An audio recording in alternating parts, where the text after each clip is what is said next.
Dá sa existencia Boha dokázať? Keď niekto verí v Boha, je presvedčený o jeho existencii. Táto istota môže mať viaceré dôvody. Môže to byť stretnutie s Bohom, skúsenosť, svedectvo viery iných a podobne. Ale dá sa existencia Boha dokázať prostredníctvom filozofie? Už starovekí Gréci si kládli tieto otázky a neskôr ich skúmali teológovia ako Tomáš Akvinský. Pozrime sa napríklad na argument potreby prvotnej príčiny. Príčiny, ktorá je začiatkom všetkých vecí a ktorá sama nebola ničím zapríčinená. Znie to zložito a je to aj trochu zložité. Pri najmenšom, ak ste neštudovali filozofiu a máte skôr technické zameranie. Ale možno by sme mohli aspoň načrtnúť základné línie tohto argumentu. Začneme s významom slova príčina. Čo je to príčina? Tu máme príklad na ilustráciu. Toto koliesko pohybuje druhým kolieskom. Prvé koliesko je príčina, druhé je dôsledok. Na svete je plno účinkov, ktoré vyvolala nejaká príčina, teda nie len tam, kde sa nachádzajú kolieska. Napríklad dážď môže byť príčinou rastu rastliny. Elektrický prúd môžeme nazvať príčinou svietenia lampy. A ak otec odovzdá horiacu fakľu svojmu synovi, môžeme ho nazvať príčinou toho, že jeho syn drží v ruke horiacu fakľu. To sú len niektoré príklady príčin a ich dôsledkov. Keď sa však prizrieme bližšie, všimneme si nasledujúce. Správne. Sú tu dva typy príčin.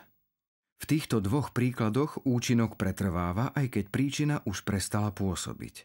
Rastlina rastie, pretože ju pokropil dážď, ale rastie dokonca aj potom, keď sa dážď už pominul. Podobne chlapec môže držať fakľu, pretože mu ju otec podal, ale môže ju držať aj potom a fakľa bude ďalej horieť, aj keď otec odíde. Ale druhé dva príklady sú celkom odlišné.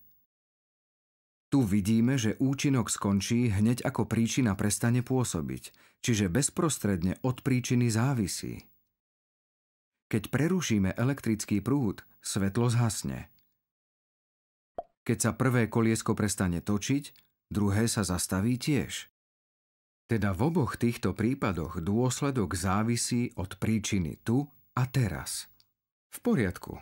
Skúsme teraz rozšíriť tieto vzťahy pridaním ďalších prvkov a tak vytvoriť tzv. Príčinné reťazce z reťazenia. Tu nám tento rozdiel ešte viac ozrejmí. V prípade koliesok je to jednoduché.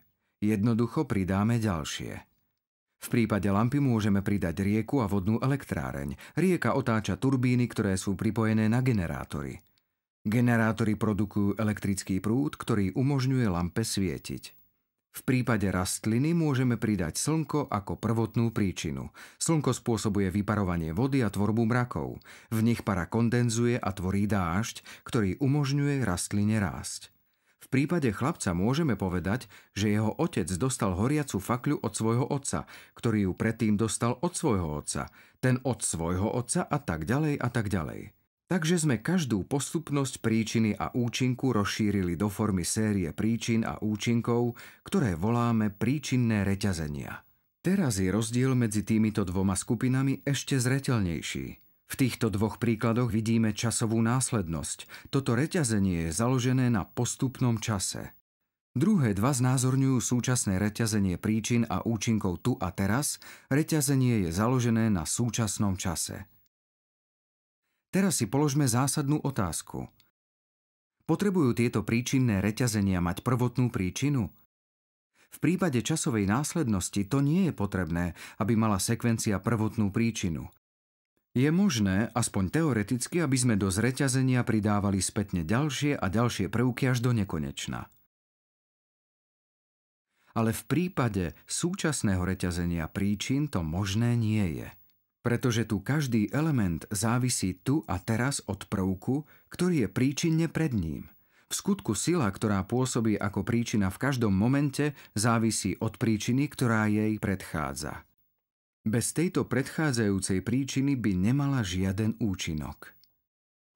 Keby sme sa to pokúsili vysvetliť pomocou matematických čísel, povedali by sme, že každý prvok v sekvencii je sám o sebe nulou.